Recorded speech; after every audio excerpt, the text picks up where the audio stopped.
श्याम बाबा के अद्भुत चमत्कार हैं।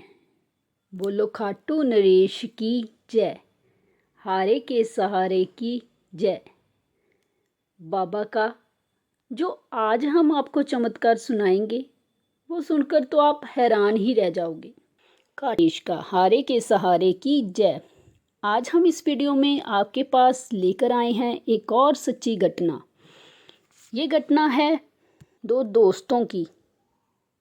रविंदर और सुरेश दोनों बचपन के दोस्त थे। दोनों ने ही पढ़ाई साथ में की थी। दोनों ज़्यादा से ज़्यादा समय एक दूसरे के साथ बिताते थे। कुछ समय बाद दोनों ने अलग अलग ऑफिस में जॉब करना शुरू किया। रविंदर खाटू श्याम जी का बहुत बड़ा भक्त था। वह हमेशा खाटू श्याम जी के बारे में ही बातें करता रहता था। सुरेश को ये सब पसंद नहीं था। कुछ दिन बाद सुरेश की नौकरी में तरक्की हो गई। उसे मैनेजर बना दिया गया। अब वह काफ़ी बिजी रहने लगा।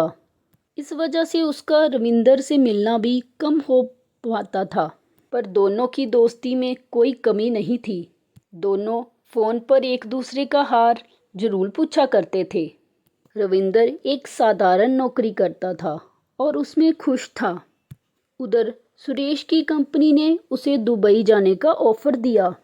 सुरेश दुबई चला गया। वहाँ से भी वह दोनों दोस्त एक दूसरे से बात करते रहते थे। सुरेश ने वहीं शादी कर ली। इधर रविंदर की भी शादी हो गई थी। वह दिन रात श्याम बाबा की सेवा करता रहता और खुश रहता था। 2 साल बाद सुरेश के यहाँ एक नन्हा मेहमान आया। बच्चे के आने से उसके परिवार वाले काफ़ी खुश हुए। उसने अपने बच्चे की फ़ोटो रविंदर को भेजी। तब रविंदर ने आशीर्वाद के साथ खाटू नरेश की फ़ोटो सुरेश को भेज दी और कहा, इसे अपने बच्चे के सिर पर छुआ देना। बाबा का आशीर्वाद उस पर हमेशा बना रहेगा। पर सुरेश ने कहा कि ये सब मैं नहीं मानता। रविंदर बिना बहस किए चुप हो गया। जानता था कि सुरेश कभी नहीं मानेगा। एक दिन रात को 2 बजे रविंदर के पास सुरेश का फ़ोन आया। उसने रविंदर को बताया कि उसका बेटा ढंग से सांस नहीं ले पा रहा।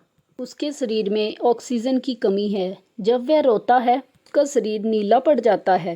वह अभी हॉस्पिटल में है। रविंदर उससे बात करता रहा, उसकी हिम्मत बनाता रहा कि सब ठीक हो जाएगा। सुबह सुरेश के बेटे को होश आ गया। तब उसे हॉस्पिटल से छुट्टी मिली। घर आकर सुरेश ने रविंदर को फ़ोन करा और कहा कि डॉक्टर बता रहे थे इसके लंग्स कमज़ोर हैं। ये समस्या इसे आती रहेगी जब तक ये 12 साल का नहीं हो जाता।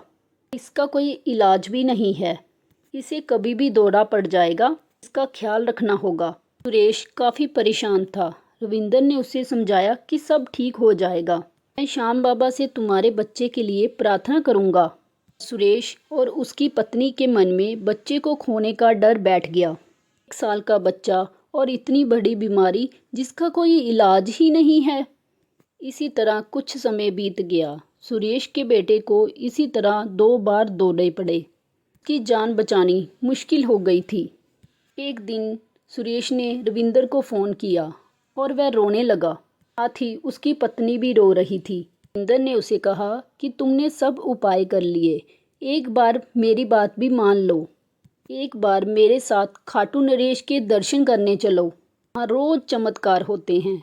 अपने बेटे को श्याम बाबा की शरण में छोड़ दो, बाबा सब संभाल लेंगे। सुरेश को कुछ समझ नहीं आ रहा था। तब उसकी पत्नी ने उसे समझाया कि हमारा बेटा दिन ब दिन कमज़ोर होता जा रहा है। इसके लंग्स भी बेकार होते जा रहे हैं।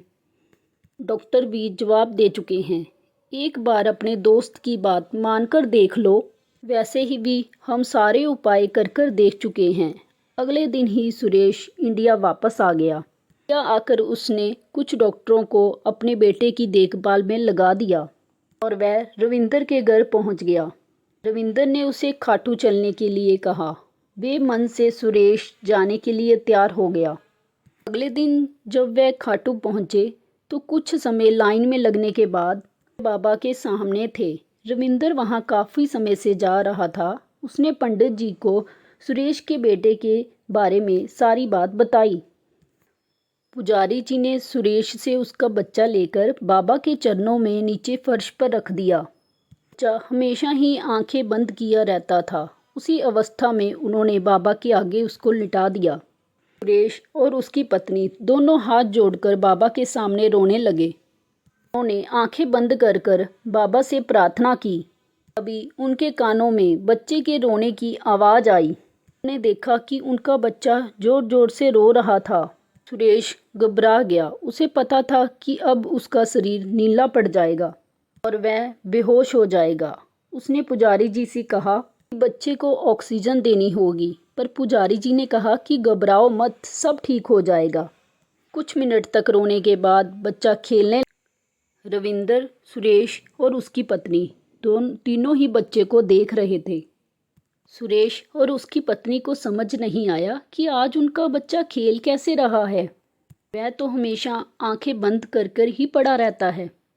दोनों ने ही खाटू श्याम जी के आगे माथा टेका। तब पुजारी जी ने उनका बच्चा उन्हें उनकी गोद में दे दिया और कहा कि कहीं भी टेस्ट करा लो, ये बच्चा अब बिल्कुल ठीक हो चुका है। विंदर की आंखों से भी आंसू बह रहे थे।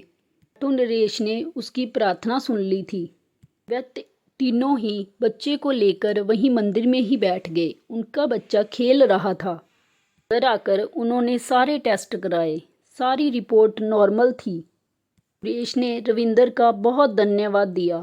रविंदर ने कहा कि ये बाबा की शरण में है, इसका कुछ भी नहीं बिगड़ सकता। तब से सुरेश भी खाटू बाबा का भगत बन गया। वापस दुबई नहीं गया और यहीं रहकर नौकरी करने लगा। अब दोनों दोस्त हमेशा इकट्ठे श्याम बाबा के दरबार में जाते, वहाँ सेवा में भी भाग लेते। यही है खाटू श्याम जी के दरबार का चमत्कार।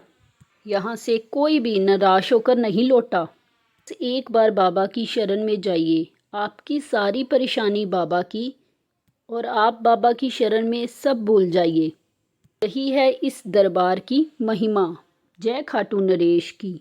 दोस्तों, आपको ये वीडियो कैसी लगी हमें कमेंट बॉक्स में ज़रूर बताना। श्याम भक्तों, हमारा काम तो बाबा श्याम का नाम जप करना है। बस आपने नाम जप करना है, बाकी सब तो आप खाटू वाले पर छोड़ दो। और किसी बात की चिंता करने की आपको ज़रूरत नहीं है, क्योंकि आपकी तो अब सारी चिंताएं बाबा श्याम के नाम जप से ही ख़त्म हो जानी हैं।